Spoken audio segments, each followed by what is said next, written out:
itu? Ini mungkin ini adalah pameran atau karya terbaik calon guru penggerak Kabupaten Kuantan Singingi. Kemudian kita mulai. Yang pertama akan dipresentasikan oleh narasumber kita, yaitu Ibu Hajah Deni Diana Esos MPD. Beliau adalah guru SMAN 1 Teluk Kuantan. Kepada Ibu dipersilahkan. Assalamualaikum warahmatullahi wabarakatuh.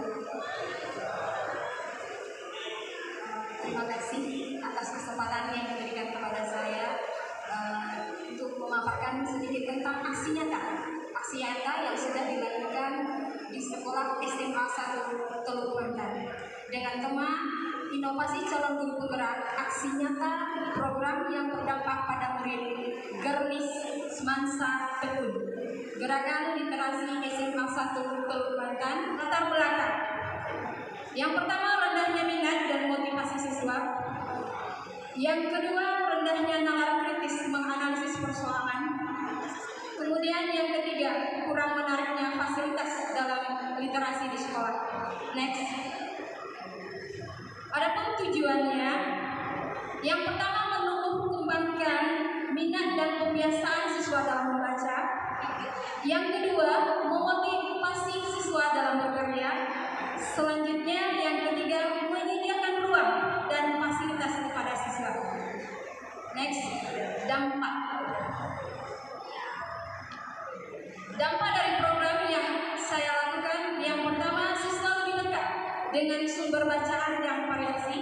Kemudian yang kedua, siswa terangsang untuk lebih gemar membaca dan bernalar kritis.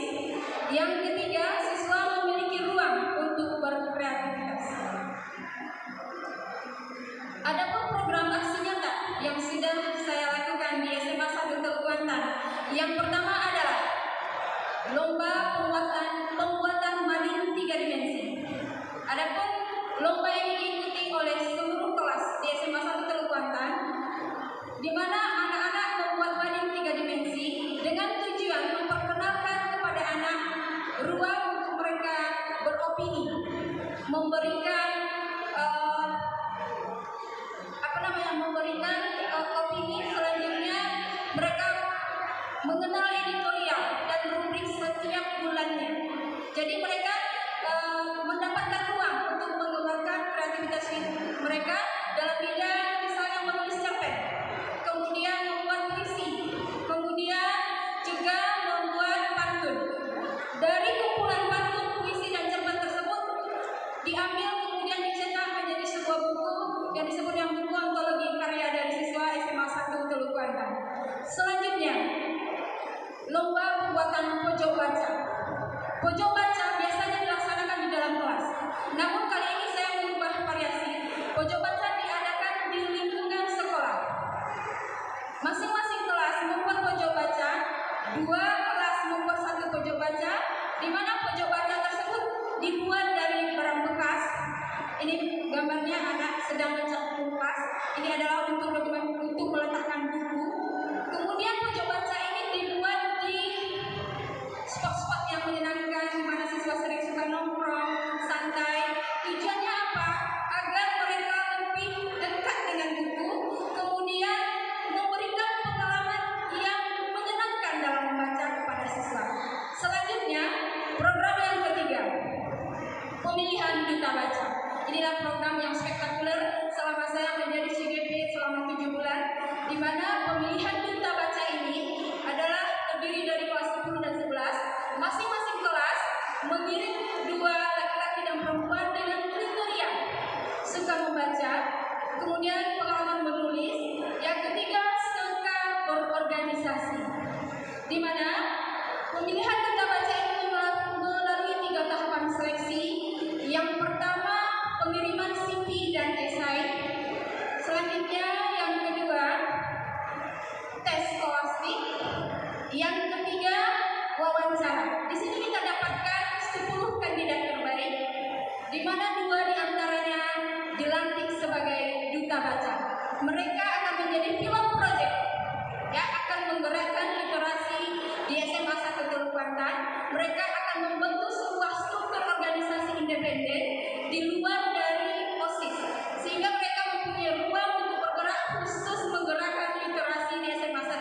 Kecamatan, dan alhamdulillah pelantikan langsung dilantik oleh Kepala Dinas Pustaka Wilayah, dalam hal ini dilantik oleh Bapak Marwan SPD.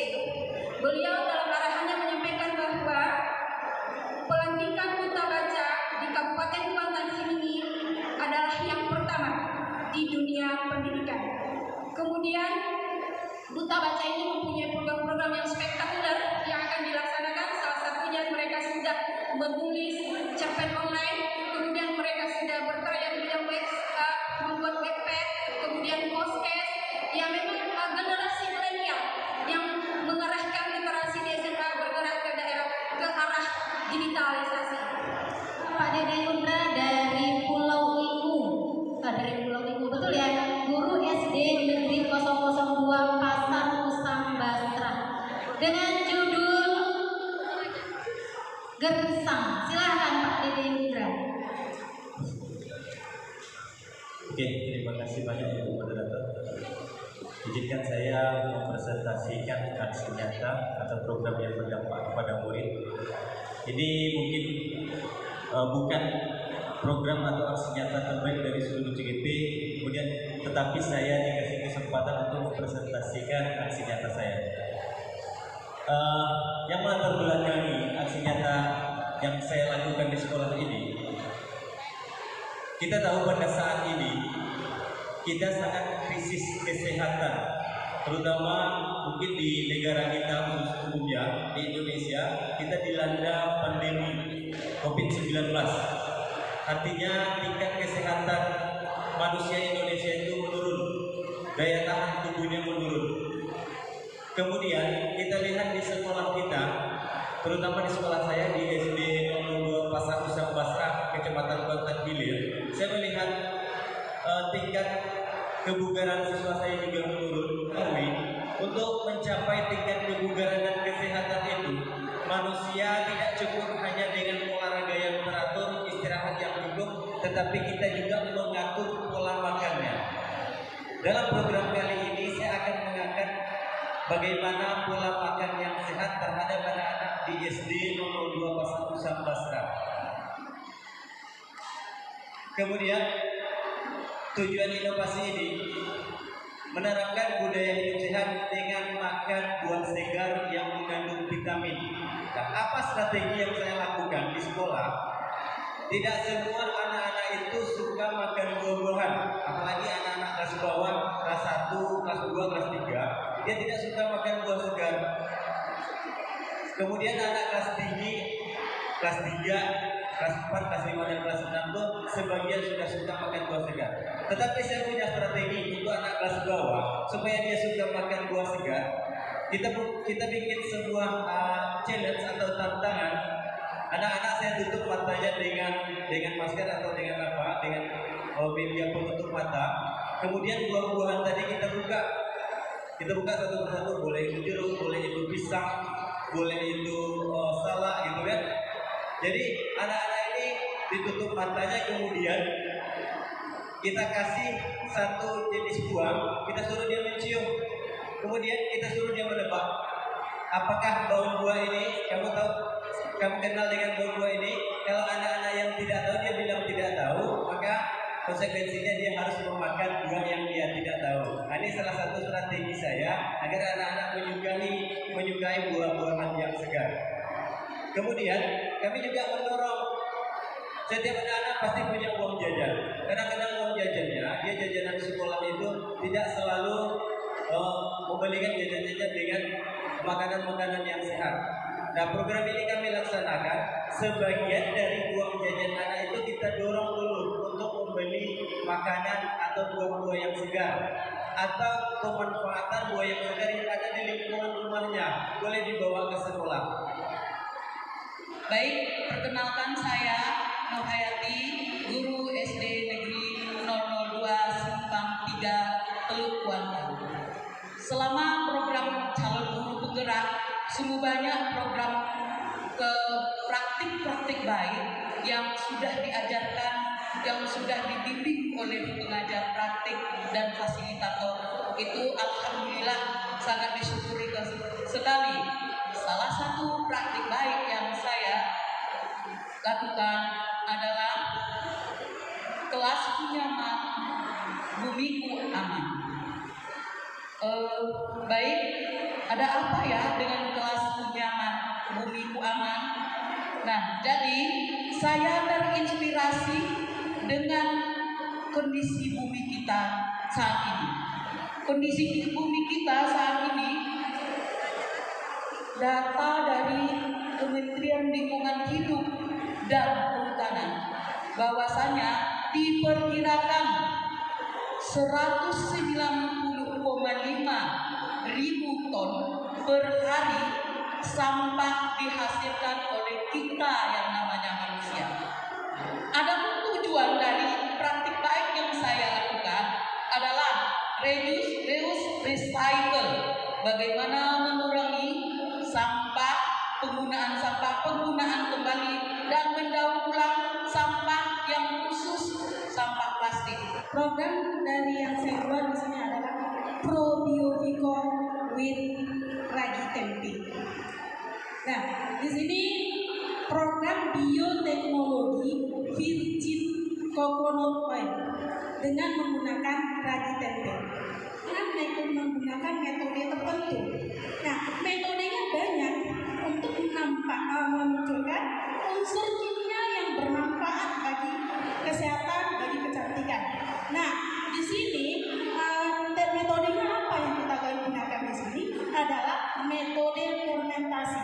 Nah, pada umumnya kalau membuat minyak itu kita kenal lebih menggunakan pemanasan, ya, menggunakan pemanasan. Tapi di sini kita tidak menggunakan pemanasan. Nah, kelebihan pada fermentasi ini waktunya singkat. Waktu singkat, kemudian hasilnya itu bisa bertahan lama sampai 3 tahun. Hasilnya jernih.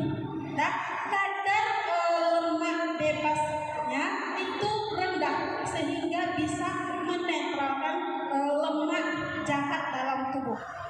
Assalamualaikum warahmatullahi wabarakatuh. Perkenalkan, saya Ipin Suarmami, CGB Angkatan 3 dari SMA Negeri 2 Sinigi. Pada kesempatan ini saya akan menyampaikan aksi nyata saya yang berjudul Samore. Apa itu Samore? Yaitu sampah organik menjadi ekoenzim. Di sini ya, yang melatar belakang dari kegiatan saya adalah adanya sampah-sampah dari sisa pedagang di pasar yang dinilai tidak berharga ya Bapak Ibu ya. Di sini atau pada penjual jus buah. Jadi habis ambil daging buahnya, kulitnya dibuang. Jadi bagaimana sesuatu yang tidak bermanfaat bisa menjadi bermanfaat dan bernilai ekonomis. Jadi dari latar belakang tersebut, maka saya berpikir bagaimana kalau dibuat ekoenzim, yang dimana ekoenzim banyak manfaatnya. Salah satunya yaitu jadi pupuk. Dimana kalau Bapak Ibu tahu pupuk kan berarti mahal. Kalau dengan menggunakan ekoenzim harganya lebih ekonomis dan bermanfaat. Nah, di sini yang pertama saya lakukan adalah dengan berkoordinasi dan berkonsultasi dengan kepala sekolah. Selanjutnya mensosialisasikan pada rekan di sekolah dan mensosialisasikan pada siswa. Selanjutnya, ini kegiatan bisa dilakukan di labor IPA seperti pada gambar, di luar kelas maupun di lingkungan sekitar sekolah. Karena di sini program yang berdampak pada siswa, dengan menerapkan ini mengajak agar siswa bisa menjadi pemimpin dalam pembelajaran, maka kami memperhatikan adanya 3 elemen, yakni adanya suara, pilihan, dan kepemilikan. Suara yang bagaimana, yakni bagaimana siswa nanti bisa menjelaskan atau mengungkapkannya pada teman sejawatnya atau pada orang sekitarnya mengenai ekoenzim. Selanjutnya pilihan, yakni adalah bagaimana dia memilih ya bahan yang menurut kesukaannya atau sayur kesukaannya atau bahan yang ada di sekitarnya. Dan kepemilikan di sini nanti dalam setiap produk maka ada nama-nama kelompoknya atau nama siswanya. Selanjutnya di sini nanti ya berikutnya adalah tujuan inovasi. Nah,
mempraktekannya.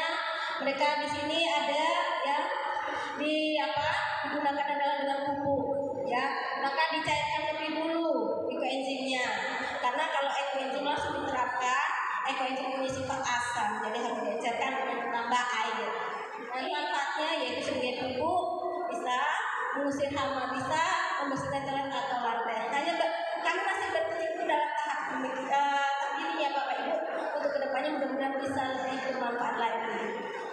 Sebagai penutup di kelas berbagi kita pada Loka Karya ke-7 ini, saya ingin mempresentasikan program pada aksi nyata di modul terakhir 3.3, yaitu program yang berdampak pada menumbuhkan kepemimpinan murid. Saya membuat sebuah program kegiatan di dalam kelas atau intrakurikuler, yaitu One Group One Leader.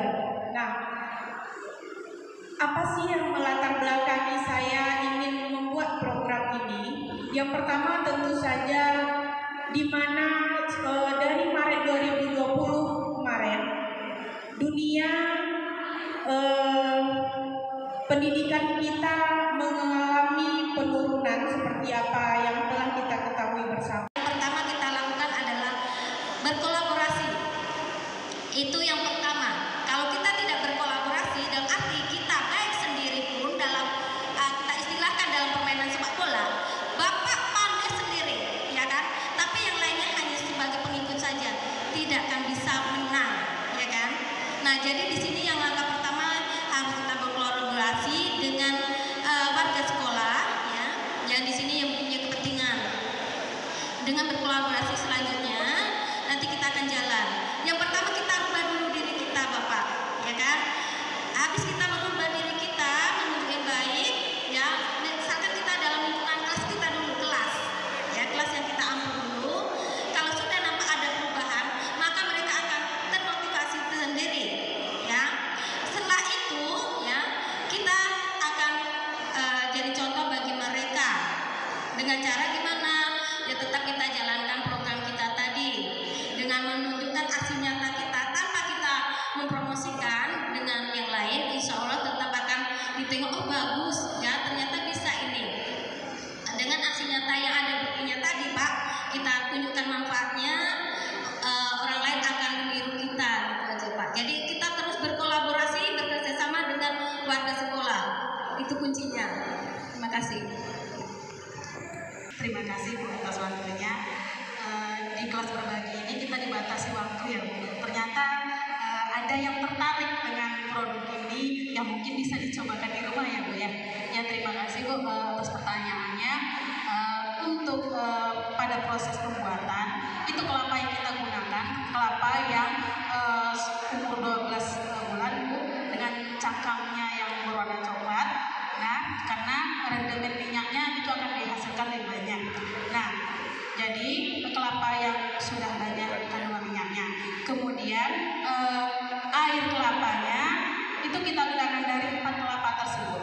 Nah, kemudian kita tambahkan untuk 4 kelapa itu semua airnya itu 4 liter, baik penggabungan dari air kelapanya, air panasnya maupun air biasanya. Jadi syarat air panas itu hanya untuk penggumpalan, ya. Jadi air panas itu untuk supaya tidak tenyit, supaya tidak tenyit ya. Jadi banyak air kelapa itu lebih bagus. Jadi jangan sampai dibuang. Kemudian untuk 4 ragi kelapa kita menggunakan ragi tempenya itu 50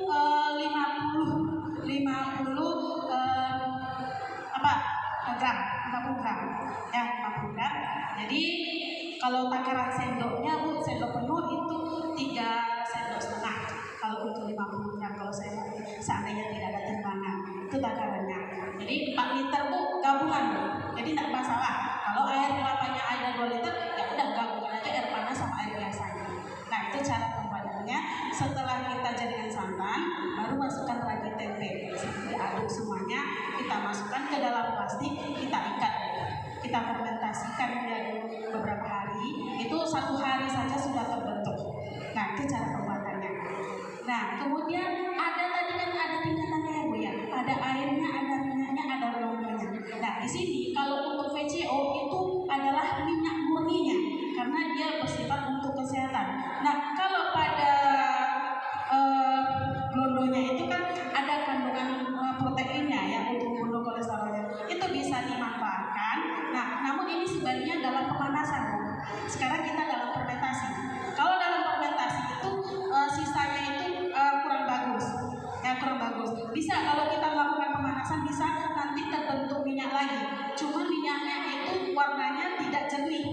warnanya akan kuning. Kalau dengan pemanasan itu minyak akan berwarna kuning.